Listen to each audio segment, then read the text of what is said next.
یہ حماس کے جو نمائندے ہمارے یہاں آئے تھے، انہوں نے تقریر بھی کی تھی قرآن آڈیٹوریم میں، اگر اس کا پورا جو ایسنس تھا وہ آپ کے سامنے ہو، ان کے پیش نظر یہ ہے کہ ایک زونل پیکٹ اس کا بنا لیا جائے اس پورے علاقے کا، مسلمان لیبر ہے، موجود ہے، تیل موجود ہے، اس کو استعمال کیا جائے، ٹیکنیکل نو ہاؤ ہمارے پاس ہے، یہاں ٹیکنالوجی بڑھائی جائے، اس کا جو ہے ایک اقتصادی جو ہے یہاں جنت پیدا کر دی جائے، اور اس کی جو اصل جو ہے پھل وہ ہم کھائیں گے، محنت وہاں کریں گے، پانی دیں گے اور پودوں کو جو ہے سینچیں گے، وہ مسلمان کریں گے۔ تو اس سے آگے جا کر براہ راست حکومت قائم کرنے کی ضرورت کیا ہے؟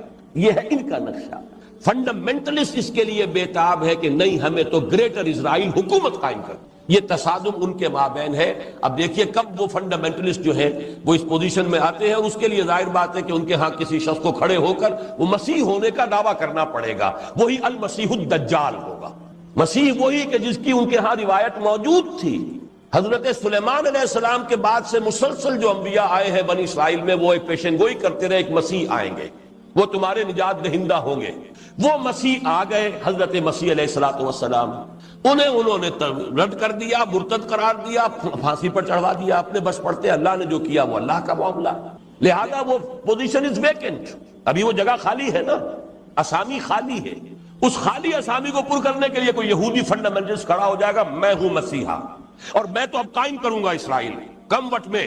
یہ صرف جو ہے اقتصادی استحصال کافی نہیں ہے، ہماری باقاعدہ حکومت قائم ہونی چاہیے نیل سے فرات تک، یہ ان کا ایک خواب ہے۔ بہرحال یہ بھٹی وہاں دہکنے والی ہے، اور اس بھٹی ہی کا دوسرا حصہ وہ ہے جو بوسنیا سے شروع ہو چکا ہے۔ بوسنیا سے یہ در حقیقت کرسچین فنڈامنٹلزم کا ہے آنسلاٹ جس کا آغاز ہوا ہے، اور کس حکمت سے بات چل رہی ہے، ذرا سی نگاہیں ادھر کر لیجئے تاکہ گراگزے کا ستیہ ناش کر کے پھر الٹیمیٹم دیجئے بھاگ جاؤ، واپس چلے جاؤ، نہیں جاؤ گے تو یہ کر دیں گے وہ کر دیں گے، جو کرنا تھا انہوں نے کر لی۔ اب جو انہوں نے بنائے تھے کہ یہ علاقے ہیں امن کے گہوارے، انہیں ایک امن کے گہوارے کا حشر دیکھ لیا، نتیجہ کیا ہوگا؟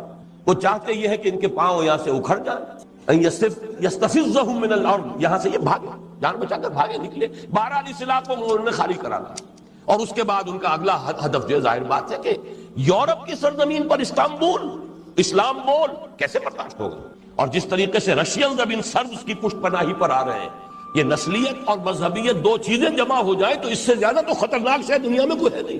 یہ ہے در حقیقت جو آنے والے حالات و واقعات ہیں اس علاقے کے۔ ادھر سے عیسائی آنسلاٹ ہوگا، جو حدیث میں الملحمۃ العظمیٰ جس کا حوالہ دیا گیا ہے، جو آرمگیڈون ہے عیسائی روایات میں، وہ بہت بڑی جنگ ہوگی، اور اس وقت جب یہ کہ مسجد شہید ہوگی، جو فنڈامنٹل مسلمان ہے وہ کھڑا ہوگا، وہ احتجاج کرے گا، اس کو سب سے پہلے تو اپنے حکمران بھونیں گے، اور رہی صحیح کسر جو عیسائی اور یہ یہودی جو ہے یہ پوری کرے گے۔ یہ تو سیناریو ہے آنے والے دور کی دھندلی سی ایک تصویر دیکھ، جو علامہ اقبال نے کہا تھا، کھول کر آنکھیں میرے آئی نئے افکار میں، آنے والے دور کی دھندلی سی ایک تصویر دیکھ۔ تو یہ احادیث سے جو نقشہ سامنے آتا ہے، اور اب تو معلوم ہوتا ہے کہ وہ حالات جو اسٹیج ہیز بین سیٹ، وہ سارے کے سارے معاملات آنے والے۔ اب آ جائیے جبکہ عالم اسلام کا قلب اور میسرہ تو اس حال میں ہے، گویا کہ اب ساری توجہ جو ہے اب ہماری مرکوز ہونی چاہیے اس کے دائیں بازو کی طرف۔ میمنہ، دائیں بازو، یہ دائیں بازو کسی زمانے میں تو مسلسل تھا، ایران، افغانستان، ترکستان کے دو حصے تھے، روسی ترکستان ہو گیا، بعد میں چینی ترکستان ہو گیا، پہلے تو یہ ایک ہی علاقہ تھا۔ ہندوستان بنگال سے ہوتا ہوا، برما سے ہوتا ہوا، پھر سیدھا چلا گیا، پھر یہ جاوا، سماٹرا، بورنیو، یہ سارا علاقہ جو اب ملائیشیا اور انڈونیشیا، یہ بڑا مسلسل رائٹ ونگ تھا عالم اسلام۔ لیکن یہ کہ اب بھارت درمیان میں ہے، جیسے خنجر کی شکل ہے اسرائیل کی، وہ عالم اسلام کے قلب میں پیوست ہے۔ نقشے میں جب بھی دیکھیں گے وہ خنجر نظر آئے گا، بعین ہی کشمیر کا وہ دستہ ہے، اور نیچے وہی ٹرائنگل جو ہے بھارت کی، وہ اس عالم اسلام کے میمنہ کے اندر، سینے کے اندر چونکہ نصب ہے، لہذا یہ دو حصوں میں تقسیم ہو چکا ہے۔ نوٹ کر لیجئے، یہ پورا جغرافیہ اپنے ذہن میں جما لیجئے۔ ایک حصہ وہ ہے جسے ہم کہیں گے وسط ایشیائی مسلم بلاک، اس وقت نہیں ہے بلاک کی شکل میں، پوٹینشل بلاک ہے، جغرافیائی اعتبار سے بلاک ہے، ایران، افغانستان، پاکستان۔ اور ان کے بارے میں ذرا یہ تشبیہ میرے ذہن میں آئی ہے، آپ کو بھی منتقل کر رہا ہوں، اور چونکہ اب یہ ریکارڈنگ ہو رہی ہے، اس کے ذریعے سے یہ بات ہم انشاءاللہ دور دور تک پہنچائیں گے، اسی لیے بعض باتیں جو میں نے پہلے کہی ہیں دہرا رہا ہوں۔ نقشے پر دیکھیں گے تو پاکستان اور ایران ایسے ہیں جیسے رحل کے دو بازو ہوتے ہیں، اور جیسے اس کے اندر قرآن رکھا ہوتا ہے، ایسے افغانستان جو ہے اس رحل کے اندر رکھا ہوا، یا یوں کہیے دو بازوؤں کے درمیان، گود میں پاکستان اور ایران کی گود میں افغانستان. اور جیسے افغان کا جو ہے اوپر پگڑ بہت بڑا ہوتا ہے. ضمیر جعفری صاحب کا شعر کوئی صاحب مجھے یاد کرا دے، بڑا پیارا شعر تھا افغان کے بارے میں کہ سر پہ لیے پھرتا ہے پورا افغانستان. اتنی بڑی پگڑی باندھی ہوتی ہے کہ پورا افغانستان معلوم ہوتا ہے کہ سر پہ اٹھائے پھر رہا. تو وہ جو پگڑی ہے ان تین ملکوں کے اوپر، وہ ترکستان کے وہ علاقے ہیں، یہ سب شمال میں ہمارے. کہیں وہ ترہ بڑا نکل گیا ہے، قازقستان جو ہے وہ بہت دور تک نکل گیا ہے، باقی زیادہ تر علاقے جو ہیں وہ تو افغانستان کے، کچھ ایران کے اس شمال میں واقع ہیں. یہ ہے سینٹرل ایشیا کا مسلم بلاک. جغرافیائی طور پر تو اب بھی بلاک ہے، ویسے بلاک کی شکل میں نہیں ہے، لیکن ایک پوٹینشل بلاک کی حیثیت رکھتا ہے. اس کے بعد بھارت، ادھر چین. ان دونوں ملکوں کے بارے میں بھی ایک بات نوٹ کیجئے، جتنے مسلمان اس وقت پاکستان، افغانستان اور ایران میں ہیں، تقریباً اتنے ہی مسلمان بھارت میں. وہ ہے مائنورٹی، تعداد بھی نہیں ہے ذرا ان کی، اس لیے کہ وہاں کے لوگ کہتے ہیں کہ 20 کروڑ سے کم ہم نہیں، 18 سے تو لازماً کم نہیں. تو گن لیجئے ایران، افغانستان، پاکستان. اور جتنے مسلمان اس روسی ترکستان کے علاقے کے اندر آباد ہیں، اتنا ہی مسلمان تقریباً چینی ترکستان کے اندر آباد ہیں. تو یہ ایک تو ہے وہ بلاک، ان چار حصوں کا کہیے. ویسے ممالک تو کئی بن جائیں گے، یہ ترکستانی ریاستیں تعداد میں تو کئی ہیں، لیکن چار سمجھیے، ایران، افغانستان، پاکستان اور روسی ترکستان، یہ ایک بلاک ہے. ساتھ جو علاقہ ہے بھارت، اس میں 15 کروڑ، 18 کروڑ یا 20 کروڑ مسلمان. ادھر تقریباً 7 کروڑ لگ بھگ جو ہیں وہ چینی ترکستان کے اندر. اس نقشے کو ذہن میں جمائیے. اس کے بعد وہ مشرقی بازو ہے، اس کے بارے میں مجھے تفصیل سے زیادہ عرض نہیں کرنا. اس میں انڈونیشیا ہے. کہا یہ جاتا ہے کہ پوری دنیا میں مسلمان آبادی کا سب سے بڑا ملک. اس کو عیسائیت نے اس طرح ٹارگٹ کیا ہے، اتنے بڑے پیمانے پر مشنری ایکٹیویٹی ان کی ہے، اور اتنے بڑے پیمانے پر کنورشن ہو رہی ہے، اور حکومت کی سطح پر اتنا تعاون ہے عیسائیوں کے ساتھ. مسلم فنڈامنٹلزم کو کرب کیا جاتا ہے کہ سنگ و خشت مقید ہے اور سگ آزاد، اور ساری سرکاری مشینری جو ہے وہ عیسائی مشنریز کو وہاں پر سپورٹ کرتی. ان کا دعویٰ یہ ہے کہ اگلی صدی کے ربع اول کے اندر عیسائی مشنری، باقاعدہ ان کے ریٹن کلیمز ہیں، ہم انڈونیشیا کو خالص عیسائی ملک بنا لیں گے. ہوگا کیا یہ تو اللہ جانتا ہے، لیکن یہ کہ دعویٰ ان کا. ملائیشیا ہے، بڑا اچھا ملک ہے، بڑے صاف ستھرے لوگ ہیں، سیدھے، لیکن یہ کہ ایک تو چھوٹا ملک، کوئی حیثیت نہیں. دوسرے یہ کہ وہاں چینی جو ہے مائنورٹی بڑی ایکٹیو ہے. اس کے بعد بنگلہ دیش ہے، بہرحال وہ ہمارا ہی جسم کا ایک حصہ ہے سابق. وہاں پر بھی جو سیکولرزم ہے اس کا تقریباً فیصلہ کن غلبہ بھی ہے، واللہ عالم. لیکن یہ کہ بیچ میں بھارت ہے. اس لیے اصل جو میں سمجھتا ہوں کہ وہ یہ جو پوٹینشل جو ہے وسط ایشیائی مسلم بلاک، یہ ہے کہ جس پر ہماری توجہ کو مرکوز ہونا چاہیے. اس میں خاص طور پر 2 حدیثیں جو میں نے اس سے پہلے کئی مرتبہ نوٹ کرائی، آج پہ نوٹ کر لیجیے. ایک تو وہ حدیث کہ جو سنن ابن ماجہ میں ہے، حضرت عبداللہ ابن حارث رضی اللہ تعالی عنہ سے، کہ حضور نے فرمایا صلی اللہ علیہ وسلم، یخرج ناس من المشرق یؤطئون للمہدی یعنی سلطانہ. مشرق سے لوگ آئیں گے، نکلیں گے، جو جب وہاں پہ بھٹی دہکے گی مڈل ایسٹ میں، اور وہاں پر مسلمانوں کی قیادت ایک صاحب کے ہاتھ میں ہوگی جن کے بارے میں پیشین گوئیاں ہیں. وہ مہدی کا لفظ جو ہے اس سے وہ شیعوں والے مہدی کو آپ قیاس نہ کیجئے، بہرحال مسلمانوں کے قائد ہوں گے، اللہ عطا فرمائیں گے. خون اسرائیل آ جاتا ہے آخر جوش میں، توڑ دیتا ہے کوئی موسیٰ طلسم سامری. تو خون اسماعیل، محمد الرسول اللہ صلی اللہ علیہ وسلم، دودہ محمد صلی اللہ علیہ وسلم میں سے اللہ اٹھا دے گا کسی. وہ کوئی امام غائب نہیں ہے جو حاضر ہوں گے، اس وقت پیدا ہوں گے، ہو سکتا ہے پیدا ہو چکے ہوں، اور اس لیے کہ اب دور نہیں ہے معاملہ. بہرحال جب وہاں پر وہ بھٹی دہکے گی تو مدد کے لیے یہاں سے جائیں گی فوجیں، جو ان کی حکومت وہاں قائم کریں گی. اس کا مطلب ہے یہاں پہلے کچھ ہو چکا ہوگا تب نہ. یخرج ناس من المشرق، مشرق جزیرہ نما عرب کا مشرق یہی ہے. وہ کیا کریں گے؟ یؤطئون للمہدی، وہ فتح پر فتح حاصل کرتے ہوئے، منزل پر منزل مارتے ہوئے آئیں گے اور مہدی کی مدد کریں گے، اور ہاں یعنی سلطان ہی، اس کی حکومت قائم. دوسری حدیث ہے، یہ چونکہ سنن جامع ترمذی کی روایت ہے، بہت اہم ہے اس اعتبار سے، اور راوی حضرت ابو ہریرہ ہے رضی اللہ تعالی عنہ، اور اس میں مشرق کا لفظ نہیں ہے، ایک علاقے کا نام ہے. یخرج من خراسان رایات سود لا يردها شيء حتى تنصب بإيلیا، رواہ الترمذی رحمہ اللہ عن ابی ہریرہ رضی اللہ عنہ. خراسان کے علاقے سے فوجیں نکلیں گی، علم برآمد ہوں گے، سیاہ علم، انہیں کوئی واپس نہیں کر سکے گی، کوئی طاقت ان کا منہ نہیں پھیر سکے گی، وہ بڑھتے چلے آئیں گے یہاں تک کہ ایلیا میں وہ جھنڈے نصب ہو جائیں گے۔ اب یہ خراسان اور ایلیا حضور کے زمانے میں کسے کہتے تھے؟ ایلیا یروشلم کا نام ہے۔ سن 70 عیسوی میں ٹائٹس نے جب یروشلم کو بالکل منہدم کر دیا، ڈسٹرائے کر دیا، اس کا نام و نشان نہیں رہا تھا۔ کئی 100 سال بعد رومن ایمپرر ہیڈریان نے اسے دوبارہ تعمیر کیا تو اس کا نام ایلیا رکھا۔ یروشلم نام نہیں رکھا ایلیا۔ عیسائی ہسٹری میں اس کا نام ایلیا ہے، حضور کے زمانے میں اس کا نام ایلیا تھا، یہی یروشلم۔ اور نمبر 2 خراسان کا علاقہ حضور کے زمانے میں وہ ہے جو میں نے ابھی جو آپ کو یہ مشرقی وسطیٰ کا مسلم بلاک، مشرقی ایشیا کا مسلم بلاک جو بتایا ہے، اس کا قلب جو ہے وہ خراسان ہے حضور کے زمانے کا۔ پورا افغانستان اور کچھ علاقے پاکستان کے، افغانستان اور ایران کے اور ترکستان کے، یہ علاقہ حضور کے زمانے میں خراسان کہلاتا۔ ان دونوں حدیثوں کے حوالے سے اب بات یوں سمجھیے کہ اس وقت کا جو بھی نقشہ سامنے موجود ہے اسے بھی دیکھ لیجیے، اور حضور صلی اللہ علیہ وسلم کے فرمودات کا آئینہ جو ہے اس میں جس حقیقت کا انعکاس ہو رہا ہے، متفق گردید روئے رائے بو علی بارائے من، بات تو ایک ہو گئی۔ اس پر جو مرکوز کیجئے اپنی توجہ کو، تو جو حقائق سامنے آتے ہیں، وقت کم ہو رہا ہے تو میں جلدی ذرا کروں گا۔ ان میں سے نمبر 1 ایران ہے۔ اگر ہم چلتے ہیں عرب سے مشرق کی طرف تو ایران ایک اعتبار سے یہ بازی لے گیا ہے پورے عالم اسلام پر۔ ان کے مذہبی عقائد، ان کی فقہ سے ہمیں جو اختلاف ہے وہ ہے اپنی جگہ پر ہے، آپ کو معلوم ہے۔ میرے بارے میں کسی کو اشتباہ نہیں ہو سکتا اس اعتبار سے۔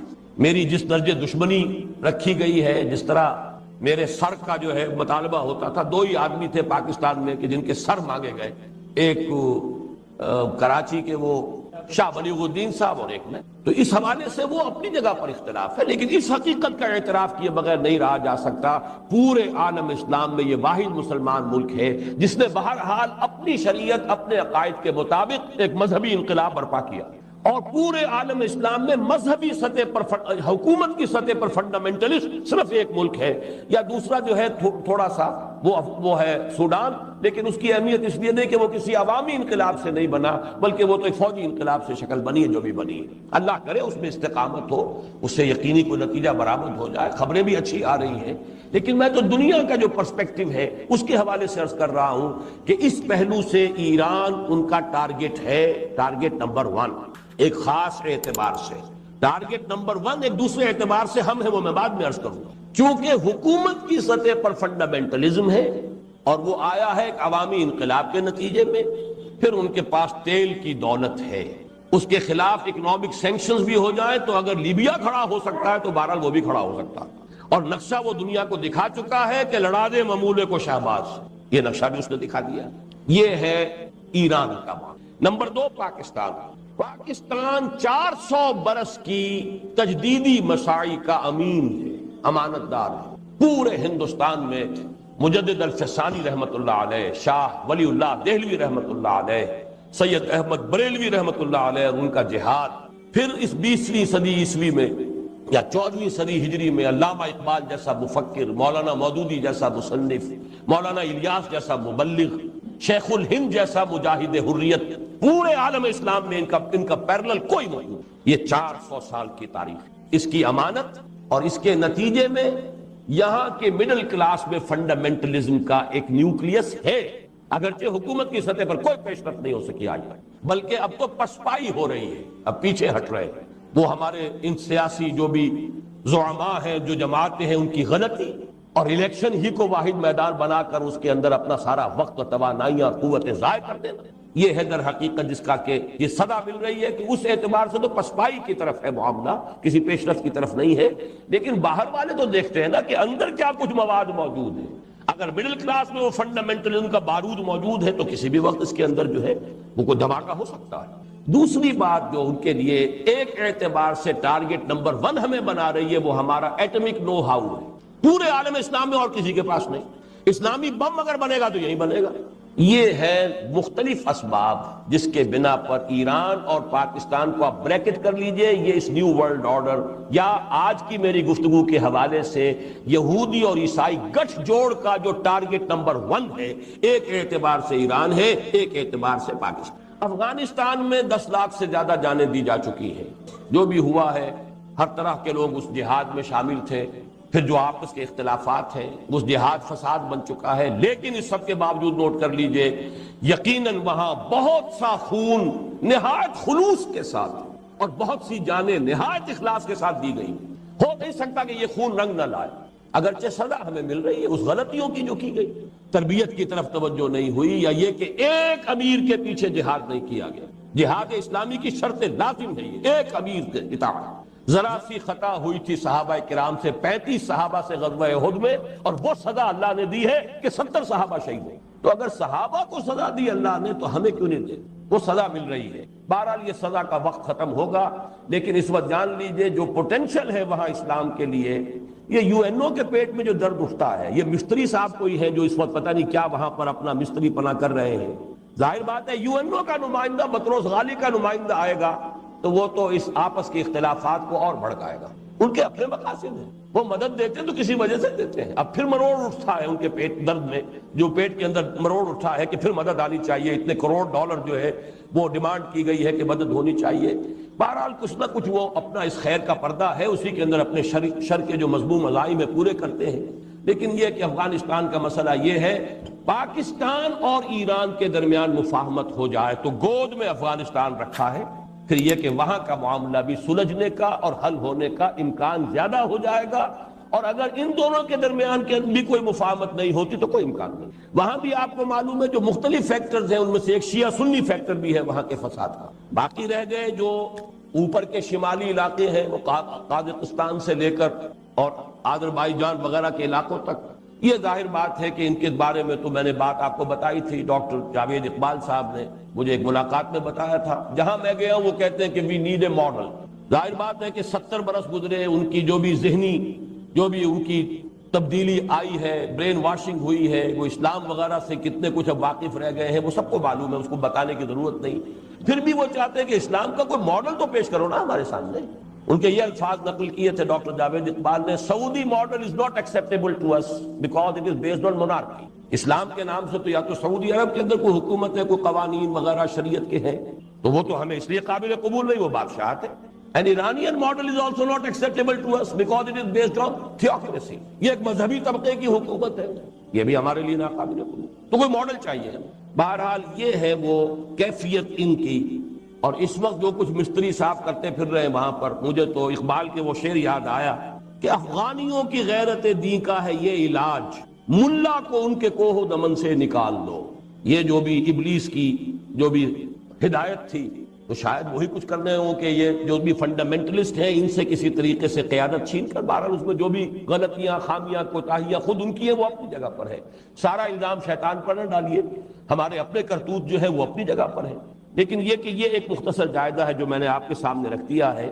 اس کے بعد مشرق میں چلیے، چین میں آپ کو بتا چکا ہوں، چین کے بارے میں البتہ چند اور حقائق میں آپ کو نوٹ کرا دینا چاہتا ہوں۔ نمبر 1، بہت بڑی طاقت ہے، بہت بڑی ایٹمک پاور ہے، اور اس نیو ورلڈ آرڈر کے لیے a hard nut to crack and a headache, ابھی تک وہ مسئلہ قائم ہے۔ نظام کے اعتبار سے وہاں صورت یہ بن گئی ہے کہ ایک نظام کو چھوڑ کر آ تو رہے ہیں رفتہ رفتہ، لیکن کوئی چونکہ دوسرا نظام سامنے ہے نہیں، لا محالہ ان کی پیش رفت بھی پھر وہی مغرب کا جو بھی نظام ہے سعودی اسی کی طرف ہوگی، اس لیے دوسرا ماڈل کوئی موجود نہیں۔ لیکن یہ وقت ہے اصل میں کہ اگر کوئی ماڈل ان کے سامنے آ جائے تو مجھے بتائیے کس دلیل سے وہ اس کو اختیار نہیں کریں گے۔ کوئی متوازن معیشت کا نظام جس میں وہ سرمایہ داری نہ ہو لیکن کچھ آزادی بھی ہو، کچھ انسان کی جو بنیادی جبلت ہے اس کے تقاضوں کا بھی لحاظ رکھا گیا۔ آج جب میں یہ نوٹس بنا رہا تھا مجھے واقعہ یاد آیا مولانا عبید اللہ سندھی رحمۃ اللہ علیہ کا۔ دیکھیے کس طرح تاریخ اپنے آپ کو دہرا رہی ہے۔ اس وقت ایک چڑھتی آندھی تھی، یہ سوشلزم اور کمیونزم کا انقلاب آیا تھا 1917 میں، اور تقریباً 1920 کے آس پاس مولانا عبید اللہ سندھی جو ہے وہ پہنچے ہیں روس، اس لیے کہ جیسے حضرت شیخ الہند کو گرفتار کر دیا تھا شریف حسین والی مکہ نے، اور گرفتار کر کے انگریزوں کی خدمت میں پیش کر دیا، یہی حشر ان کا ہونے والا تھا، اس لیے کہ حضرت شیخ الہند کے نمائندے کی حیثیت گئے تھے وہاں سے مدد لینے کے لیے۔ انہیں بر وقت اطلاع مل گئی، وہ روس کا بارڈر کراس کر کے روس کی طرف چلے گئے۔ ہندوستان میں تو آ نہیں سکتے تھے، وہ تو غدار تھے، باغی تھے انگریز کے۔ ابھی وہ نیا انقلاب آیا تھا، انہوں نے سوچا اگر اس وقت اسلام کا ان کے سامنے نقشہ پیش کیا جائے تو سابقہ نظام ٹوٹ چکا، نیا نظام ابھی بنا نہیں، جس کو انگریزی میں کہتے ہیں کہ every thing is in the melting پاٹ. تو اگر اس وقت ان کے سامنے اسلام آ جائے تو یہ قبول کر لیں گے. لینن سے انہوں نے انٹرویو مانگا. لینن بستر مرگ پر تھا اس وقت. اس نے معذرت کی. ٹراٹسکی سے گفتگو ہوئی. ٹراٹسکی نے بڑی پیشنٹ ہیئرنگ دی ہے, بڑی تفصیل سے بات سنی ہے. سن کر جواب یہ دیا ہے کہ مولانا نظام تو یہ بہت عمدہ ہے جو آپ نے پیش کیا ہے, لیکن کہیں آپ نے اسے قائم کیا ہے؟ مولانا عبید اللہ سندھی کا قول یہ کہ اس کے بعد میری نگاہیں زمین میں گڑ گئیں, میں اسے آنکھیں چار نکل. آج میں سوچ رہا تھا کاش کوئی ہو کہ جو چینیوں کو بتا سکے کہ کوئی اور نظام ہے. ضروری نہیں ہے کہ سوشلزم سے سیدھے جاؤ اور ویسٹرن کیپٹلزم کی گود میں جا بیٹھو, کوئی دو اور نظام ہے, لیکن کوئی جا کر بتائے بھی تو ان کا جواب تو ان کا یہی ہوگا تم نے اپنے گھر میں قائم کیا ہے. جب تک وہ ماڈل نہ ہو, یعنی وہ دور وہ تھا جبکہ یہ انقلاب ابھی آگے بڑھ رہا تھا, جس کو کہا تھا کسی نے, مولانا ظفر علی خان نے, کہ ایک جھوٹ کا چلتا جھکڑ ہے, ایک مکر کی اٹھتی آندھی ہے. تو وہ جھکڑ یا آندھی ابھی اٹھ رہی تھی اس وقت وہ واقعہ ہوا. آج وہ معاملہ یہ ہے کہ کم سے کم رشیا تو خیر اس معاملے سے کہ وہ تو ویسٹ کی گود میں گیا, اس کا معاملہ جو ہے وہ بالکل اس مسئلے میں, لیکن مشرق میں چین کی ایک طاقت ایسی موجود ہے, ابھی وہ پسپائی کچھ کر رہی ہے رک کر, اگر اس وقت کہیں پیش ہو, لیکن کوئی ماڈل سامنے آ جائے. اور اس کے حوالے سے میں آپ کو ایک واقعہ حال ہی میں میرے ساتھ پیش آیا بیان کرنا چاہتا ہوں. ایک کیپٹن شفقت اللہ صاحب ہے جو فوج میں تھے, بہت سینئر آدمی, اور اس وقت پھر ان پر اسلامی جذبہ اتنا غالب ہوا کہ فوج کی سروس چھوڑ کر وہ مڈل ایسٹ میں رہ گئے, اور مفتی امین الحسینی کے ساتھ انہوں نے بہت وقت صرف کیا ہے. پچھلے دنوں اچانک وہ آئے ملاقات کے لیے, اور یہ ساتھی تھے جنرل فضل حق جو گورنر رہے ہیں, جو ضیاء الحق صاحب کے بھی ساتھیوں میں سے تھے اور گورنر رہے ہیں پھر صوبہ سرحد کے, ان کے ساتھیوں میں سے. تو انہوں نے مجھے بتایا کہ جو سمٹ کانفرنس ہوئی تھی 1974 کی, 1974 کی ایک بات کا حوالہ آج پہلے بھی آ چکا ہے, اسی کا دوبارہ میں حوالہ دے رہا ہوں. اس موقع پر وہ بھی مفتی امین الحسینی کے ساتھ تھے, آئے تھے. انہوں نے کہا کہ ایک دفعہ نہایت ٹھنڈی آہ بھر کر مفتی صاحب نے کہا, ایک چینی وفد کہیں انہوں نے دیکھا تھا, کوئی چینی مسلمان آئے تھے حج کے لیے, عالم اسلام سے تو میں بالکل مایوس ہو چکا ہوں, مجھے تو کوئی امید اب ہے تو ان سے. یہ مفتی اعظم امین الحسینی کا یہ قول, وہ کیپٹن ریٹائرڈ شفقت اللہ صاحب مجھے ابھی میں سمجھتا ہوں 3-4 ہفتے ہوئے ملاقات کے لیے آئے تھے, وہ مجھے بتا کر گئے. میں اسی کے حوالے سے چند باتیں آپ سے رکھ رہا ہوں.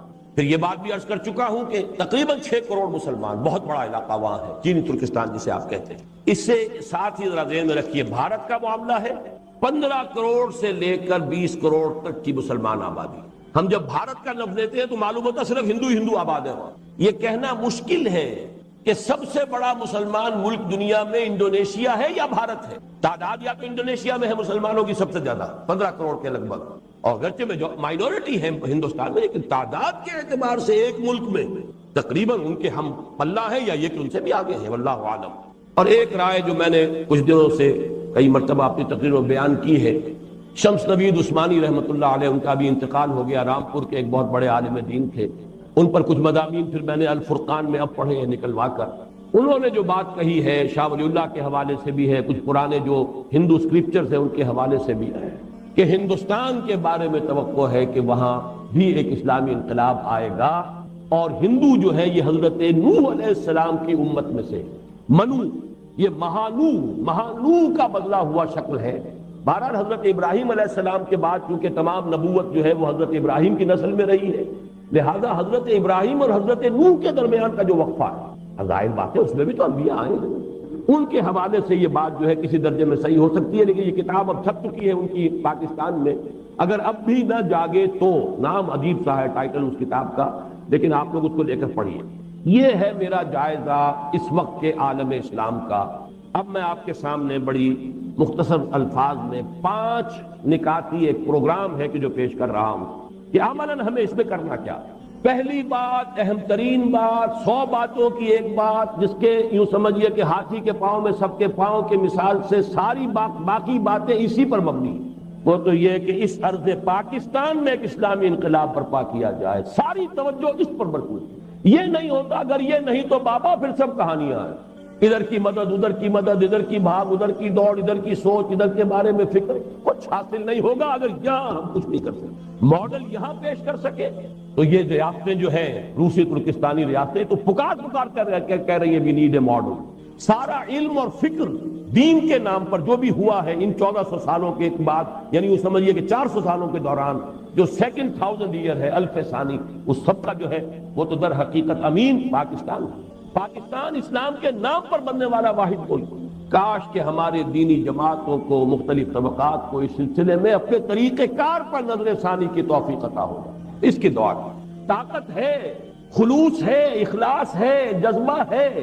اصل معاملہ جو ہے جہاں پانی مر رہا ہے وہ طریقہ کار کا، اور اندیشہ اصل میں یہ ہے اگر انتخابات سے مایوسی ہوگی تو پھر کوئی چھاپے مار اور کوئی اس طرح کی کوئی تشدد پسندانہ ایکٹیویٹیز شاید شروع ہو جائیں، اور وہ اس سے زیادہ خوفناک اور خطرناک ہے اور مضر ہوگی اپنے مقصد کے اعتبار۔ اصل یہ ہے کہ منہج نبوی کی اساس پر، اسی کی بنیاد پر لن يصلح آخر هذه الامة الا بما صلح به اولها، اس اصول پر منہج انقلاب نبوی کی بنیاد پر کام کیا جائے۔ اور اسی کے لیے میں نے عرض کیا تھا کہ یہ جو دوسرا گروپ ہے جس کی 2 آیتیں میں آپ کو سنا چکا ہوں پہلے، یا ایھا الذین آمنوا من یرتد منکم عن دینہ فسوف یأتی اللہ بقوم یحبهم ویحبونہ اذلۃ علی المؤمنین اعزۃ علی الکافرین یجاہدون فی اللہ فی سبیل اللہ ولا یخافون لومۃ لائم۔ یہ جو اوصاف ہے 6، 2 کے 3 جوڑے، یہ اللہ تعالیٰ جنہوں نے پہلے سے کمر کسی ہوئی ہے انہیں توفیق دے کہ ساتھیوں مشوروں کو تیز کرو، وہ اپنی جد و جہد کو اور بڑھائیں اور ہمت کریں۔ اور جو لوگ ان تمام حقائق کے پیش نظر اگر اب وہ کمر کس لیں کہ اب ان صلاتی و نسکی و محیای و مماتی للہ رب العالمین، اب ہمیں اسی کے لیے جینا اور مرنا ہے، تو ان اوصاف کو پہلے اپنے اندر پیدا کرنے کی کوشش کریں۔ جیسے اقبال نے کہا ہے کہ ہو صداقت کے لیے جس دل میں مرنے کی تڑپ، پہلے اپنے پیکر خاکی میں جان پیدا کرے۔ یہ روحانی جان ضروری ہے اس انقلاب کے لیے۔ وہ روحانی جان کیا ہے؟ اللہ ان سے محبت کرے گا، وہ اللہ سے محبت کرے گا۔ جائزہ لے ساری محبتوں میں ٹاپ پر اللہ کی محبت ہے یا نہیں؟ مال، اولاد، جان، جائیداد، پروفیشن، جو بھی کچھ ہے، ان سب سے اوپر محبت اللہ کی ہے تو فرسٹ کوالیفیکیشن پوری ہو گئی۔ اور یہ نہیں ہے تو یہیں فیل ہو گئے، تو آگے بڑھنے کی ضرورت ہی نہیں۔ اذلۃ علی المؤمنین اعزۃ علی الکافرین، اہل ایمان کے حق میں بہت نرم اور کافروں کے حق میں بہت سخت ہو۔ حلقہ یاراں تو برے شم کی طرح نرم، اور رزم حق و باطل ہو تو فولاد ہے مومن۔ کل ہی شاید یہاں حدیث صبح بیان کی گئی، من احب للہ وابغض للہ واعطى للہ ومنع للہ فقد استکمل الایمان۔ محبت کرو تو صرف اللہ کے لیے محبت کرو، کسی سے دشمنی ہے تو اللہ کے لیے ہو، اپنی کسی ذات کی رنجش کی بنا پر نہ ہو، دین کے لیے ہو، بغض ہو، نفرت ہو، دین کی وجہ سے ہو، تعلق کا انقطاع ہو، دین کی وجہ سے ہو، مبارک ہے، لیکن اور کسی وجہ سے نہیں۔ کسی سے کچھ روکا جائے تو اس لیے کہ اللہ کو اس کا روکنا پسند ہے، کسی کو کچھ دیا جائے تو اس لیے کہ اللہ کو اس کا دینا پسند ہے۔ یہ کیفیت ہو جائے تو ایمان کی تکمیل ہوتی ہے۔ تیسرا، یجاہدون فی سبیل اللہ ولا یخافون لومۃ لائم، اللہ کی راہ میں جہاد کرے اور کسی ملامت کرنے والے کی ملامت سے نہ ڈرے، چاہے وہ باپ ہو، چاہے وہ بڑا بھائی ہو، چاہے وہ ماں ہو، چاہے وہ بیوی ہو۔ کرنا ہے، لگانا ہے اپنے آپ کو اللہ کے دین کے لیے، کوئی راضی ہو چاہے ناراض ہو۔ جب تک یہ شکلیں نہیں ہوتی، یہ 6 اوصاف ہے، 2 کے 3 جوڑے، یحبہم ویحبونہ، اذلۃ علی المؤمنین اعزۃ علی الکافرین، یجاہدون فی سبیل اللہ ولا یخافون لومۃ لائم۔ اس راہ میں جو سب پہ گزرتی ہے تو گزری، تنہا پس زندہ کبھی رسوا سر بازار، کرتے ہیں بہت شیخ سر گوشہ ممبر اور گرجے ہیں بہت اہل حکم بر سر دربار، اور چھوٹا نہیں، چھوڑا نہیں غیروں میں کوئی ناوی کے دشنام، چھوٹی نہیں اپنوں سے کوئی طرز ملامت۔ یہ ملامتیں کسی طرح کی بھی ہو، ناصحانہ ہو، خیر خواہانہ ہو، کسی ملامت کی کوئی پرواہ نہ ہو۔ انسان طے کر لے کہ ان صلاتی و نسکی و محیای و مماتی للہ رب العالمین۔ یہ تو ہے ان آیات کا حاصل۔ اور اس کے بعد 2 آیتیں پہلے بیان کر چکا، اللہ سے ولایت کا رشتہ، رسول سے، پھر اہل ایمان سے۔ اہل ایمان بھی وہ نام کے مسلمان نہیں، الذین یقیمون الصلاۃ ویؤتون الزکاۃ وہم راکعون ومن یتول اللہ ورسولہ والذین آمنوا فإن حزب اللہ هم الغالبون۔ یہ شرائط پوری کر لو، اللہ کا وعدہ ہے کہ وہی حزب اللہ غالب آئے گی۔ تو پہلا کام تو یہ ہے، اور اسی کام کے ہونے پر بقیہ 4 کا دار و مدار ہے، ورنہ ان میں سے کوئی چیز بھی اپنی جگہ پر کسی درجے میں بھی مفید نہیں ہوگی، فائدہ مند نہیں ہوگی۔ لیکن دوسری 4 چیزیں کیا ہیں؟ نمبر 1، وسط ایشیائی مسلم بلاک کی طرف پیش قدمی ہونی چاہیے۔ اس ضمن میں جو تجویز آئی ہے ایران کی، پازیٹیو ریسپانس ہونا چاہیے۔ البتہ اس کے ضمن میں جو بات ایک میں نے کہی ہے، تازہ جو ندائے خلافت ہے اس کے سرورق پر وہ بات دے دی گئی ہے بڑی تفصیل سے، بڑی خوبصورتی کے ساتھ، کہ چونکہ ایران پیش رفت کر گیا ہے اپنے تصور اسلام کے مطابق جو ان کا شیعہ اسلام ہے، ہم پیچھے رہ گئے، اور ہمارے ہاں اسلام کی طرف پیش رفت میں ایک بہت بڑی رکاوٹ یہاں کا شیعہ مکتب فکر ہے کہ جو برابر کا مدعی ہے۔ اب ظاہر بات ہے کہ برابری جو ہے وہ لا آف دی لینڈ کے لیول پر تو دو قانون نہیں ہو سکتے ملک میں۔ تو میں نے یہ بات کہی ہے، ایران کی حکومت اگر واقعتاً چاہتی ہے کہ پاکستان کا اور ایران کی واقعتاً گہری مفاہمت ہو، تو پھر یہ ہے کہ انہیں جو بھی ان کے گڈ آفیسز ہیں، جو بھی اثرات ہیں بروئے کار لا کر پاکستان کے اہل تشیع کو اس پر آمادہ کرنا چاہیے کہ وہ یہاں وہی صورت اختیار کرنے کو تیار ہو جو سنیوں کو ایران میں دی گئی ہے۔ اگر یہ ریسیپروسٹی ہوئی تب تو بات بڑھ سکتی ہے آگے، ورنہ کیسے بڑھے؟ وہاں شکل یہی ہے، لا آف دی لینڈ فقہ جعفریہ کا، چاہے سنی ہو چاہے وہ شیعہ ہو، اس کے اوپر انطباق ہوگا۔ ایک ملک میں دو لاز نہیں ہو سکتے، قانون ملکی تو ایک ہی ہو۔ ہاں پرسنل لا میں سنیوں کو اجازت ہے، نماز جیسے چاہے پڑھے، روزہ جس پر چاہے رکھے، جس پر چاہے کھولے، اپنے نکاح طلاق کے معاملات آپس میں جس طرح چاہے کرے، انہیں اختیار ہے۔ بعین ہی یہی پوزیشن اہل تشیع کو یہاں اختیار کرنی چاہیے، نہیں کریں گے تو ہمیں معلوم ہے کہ بہرحال یہ مائنورٹی اتنی تو نہیں ہے کہ اسے بالکل نظر انداز کیا جا سکے ہماری سروسز میں، ہماری فوج میں، ہماری پولیس میں، ہماری سول سروس میں، بلکہ ان میں تو میں سمجھتا ہوں کہ اپنی اصل جو آبادی کی مناسبت ہے، تناسب ہے، اس سے کہیں بڑھ کر زیادہ عمل دخل۔ تو یہ بہت بڑی رکاوٹ ہے، کاش کہ ایران کی موجودہ حکومت جو ہے وہ اس بارے میں غور کر سکے سنجیدگی کے ساتھ۔ تیسری بات، ایٹمی اسلحہ کے بارے میں برملا کہنا چاہیے کہ ہم بنائیں گے اور بم بنائیں گے۔ کیا دلیل ہے؟ بھارت اس میں ہم سے آگے نکل گیا، کھل کر کہہ رہا، کس دلیل سے کہتے ہو کہ ہم نہ بنائیں جبکہ تم نے بنائے؟ ایک کام تمہارے لیے اچھا ہمارے لیے برا، کون سی دلیل؟ تم بہت زیادہ مکمل ہومو سیپین ہو اور ہم کو گھٹیا ہومو سیپین، تم زیادہ مہذب ہو اور عاقل ہو، حالانکہ تم نے ایٹم بم گرائے ہیں ہیروشیما پر اور ناگاساکی پر، تو تمہارے ہاتھ میں تو محفوظ ہے اور ہمارے ہاتھ میں غیر محفوظ۔ میں سمجھتا ہوں بڑی منطقی بات ہے، بڑی دلیل ہے، اور سیدھی سی بات یہ ہے کہ ہمیں تو یہ کہنا چاہیے کہ ہمیں تو ہمارے اللہ کا حکم ہے، وَأَعِدُّوا لَهُم مَّا اسْتَطَعْتُم مِّن قُوَّةٍ وَمِن رِّبَاطِ الْخَيْلِ تُرْهِبُونَ بِهِ عَدُوَّ اللَّهِ وَعَدُوَّكُمْ وَآخَرِينَ مِن دُونِهِمْ لَا تَعْلَمُونَهُمْ اللَّهُ يَعْلَمُهُمْ۔ جو طاقت بھی فراہم کر سکو اسے فراہم کرو، بدے ہوئے گھوڑے رکھو سدے ہوئے لڑائی کے لیے تیار، تاکہ اس کے ذریعے سے تم اللہ کے دشمنوں کو اور اپنے دشمنوں کو ان کے اوپر دہشت طاری کر سکو، روب طاری کر سکو، اور اللہ کے اور تمہارے دشمن جو کھلے کھلے وہ تو ہے ہی ہے، ایک اور ہے ففتھ کالمسٹ آنسر جو تمہارا مارے آستین ہے، تاکہ وہ بھی اندر ہی اندر بیٹھا ہوا دہلتا رہے کہ کوئی اقدام مسلمانوں کے خلاف کیا تو ان کی تو نگاہوں کے سامنے تھا جو بھی کچھ طاقت جو ہے مسلمانوں نے فراہم کی۔ ہمیں تو یہ حکم رب ہے، ایک حکم رب ہے جس سے بات شروع کی تھی، یا ایھا الذین آمنوا لا تتخذوا اليہود والنصارى اولیاء، یہ نہیں ہے، اور اصول فقہ میں نہیں جو ہے وہ امر سے بھی زیادہ غالب ہوتی ہے۔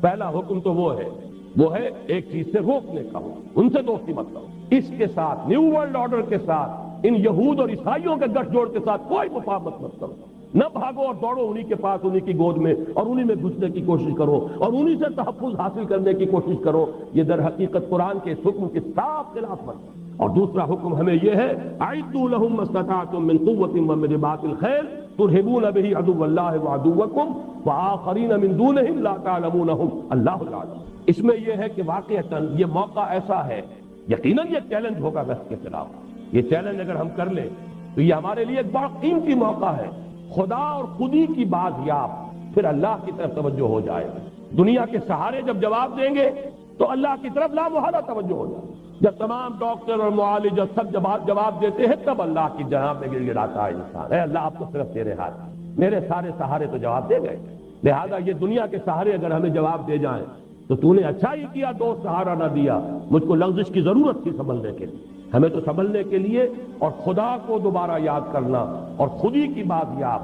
بڑا پیارا یہ مصرع ہے، حمد خدا خودی طلب، حمد خودی خدا طلب، وَلَا تَكُونُوا كَالَّذِينَ نَسُوا اللَّهَ فَأَنسَاهُمْ أَنفُسَهُمْ، ان لوگوں کے مانند نہ ہو جانا جنہوں نے اللہ کو بھلا دیا تو اللہ نے انہیں اپنے آپ سے غافل کر دیا۔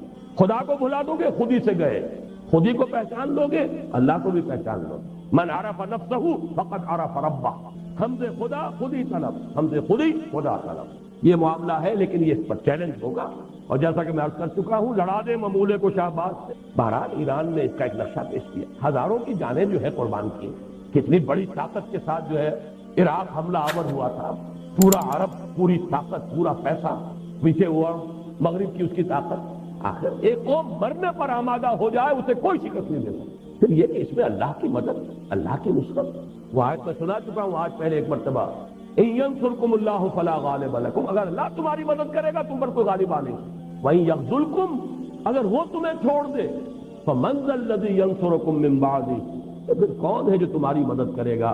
اس امریکہ بہادر نے، کل مجھے بڑا پیارا جملہ معلوم ہوا عابدہ حسین کا، وہ اخبار میں سرخی سی تھی، آج بھی پاکستانی یہی سمجھتا ہے کہ امریکہ بادشاہ مدد کرے گا، یہ ہماری نفسیات کا جز بن چکا ہے، امریکہ بادشاہ مدد کرے گا۔ اس امریکہ بادشاہ نے جو کچھ سن 65 میں کیا تھا اسے یاد کرو، اس امریکہ بادشاہ نے جو کچھ سن 71 میں کیا تھا اسے یاد کرو، اس کا 6 فلیٹ جو ہے پتہ نہیں کہاں رہ گیا تھا، کون سی وادی میں ہے اور کون سی منزل میں، آتا رہا، سنتے رہے، آ رہا ہے، کہاں ہمارا تو بیڑا غرق ہو گیا، وہ فلیٹ آیا یا نہیں آیا، وہ تو ہمارا بیڑا غرق ہو گیا۔ تاریخ انسانی کی بدترین شکست ہمارے قلم کا ٹیکا تو بنی بات ہے، 93,000 ہمارا کڑیل، چاہے وہ جرنیل تھے اور چاہے وہ سپاہی تھے، وہ اس ہندو کے قیدی بنے کہ جن کے لیے یوں سمجھیے کہ جن کو کہیں 1000 برس، کہیں 800، کہیں 600 برس ہم نے حکومت کی۔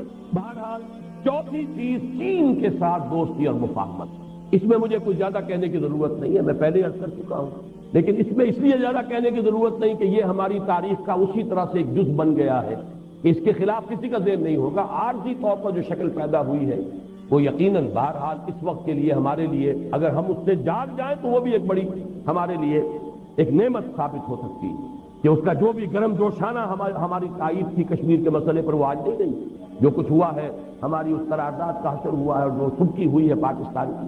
بہرحال اس کے باوجود چین جو ہے ابھی، چونکہ میں عرض کر چکا ہوں نیو ورلڈ آرڈر کے لیے ابھی وہ ہارڈ نٹ ہے، ابھی وہ کھڑا ہے، ہو سکتا ہے کہ کسی وقت جو ہے خم کھا جائے، پھر کوئی طاقت نہیں رہے گی ظاہری طاقت۔ اس اعتبار سے اس کے ساتھ بھی مفاہمت۔ آخری بات جس کے لیے اب وقت نہیں ہے، میں صرف اشارہ کر رہا ہوں، بھارت کا مسئلہ ہمارے لیے ہماری نفسیات کے اعتبار سے، ویسے تو وہ نفسیات تقریباً 1000 سالہ پرانی نفسیات ہے، جس کا کہ مظاہرہ ہوا تھا، جیسا کہ آج بھی میرا جو مضمون چھپا ہے جنگ میں، اندرا گاندھی کا وہ قول میں نے نقل کیا ہے، we have avenged our 1000 years defeat، 1000 سالہ شکست کا بدلہ چکایا ہے۔ تو ہندو مسلم نفرت جو ہے وہ تو بڑی طویل ہے، اس میں ان کی محکومیت کا رد عمل بھی ہے، لیکن اس میں لازماً انگریز نے بھی اپنی ڈیوائڈ اینڈ رول پالیسی کے تحت اس کے اندر شدت پیدا کی ہے۔ اگر کوئی شخص اس کا انکار کرتا ہے تو اس سے بڑا احمق کوئی نہیں اور حق درم کوئی نہیں، کہ 3 عامل ہے یہ جو بھی ہمارے درمیان بد اعتمادی ہے، ایک دوسرے کا خوف ہے، ایک دوسرے سے نفرت ہے، اس میں ایک مزاج ہے، برہمنی مزاج اور بنیا مزاج، لیکن میں نے آج لکھا اس کو پڑھ لیجیے گا غور سے کہ وہاں صرف بنیا ہی تو نہیں ہے، راجپوت بھی تو ہے، برہمن ہی تو نہیں ہے، شودر بھی تو ہے۔ وہ شدر کہ اگر ہم نے کہیں تبلیغ اسلام کا کام کیا ہوتا ریاستی سطح پر، جو کیا بیچارے صوفیوں نے کیا اپنی ذاتی سطح پر کیا، اگر کہیں ریاستی سطح پر یہاں تبلیغ اسلام کا کام ہوتا تو کوئی ایک شدر بھی رہ سکتا تھا مسلمان ہوئے بغیر۔ جرم تو ہمارا ہے، میں تو برمرہ تسلیم کرتا ہوں، ہم ہندوؤں کے مجرم ہیں، ہم نے 1000 برس ان پر حکومت کی ہے، لیکن ہم نے بادشاہت کے ٹھاٹ جمائے ہیں، ہم نے تاج محل بنایا ہے، ہم نے اپنے محل استوار کیے ہیں، یہ حق کیا کام کیا بیچارے کچھ صوفیوں نے کیا ہے، سوکھی روٹی کھا کر اور نمک کے پانی سے روٹی کھا کے نگل کر جو کام کرتے رہے، چاہے وہ گن شکر ہو رحمۃ اللہ علیہ اور چاہے وہ معین الدین اجمیری ہو رحمۃ اللہ علیہ، لہٰذا بہرحال اس جرم کی بھی ہمیں تلافی کرنی چاہیے۔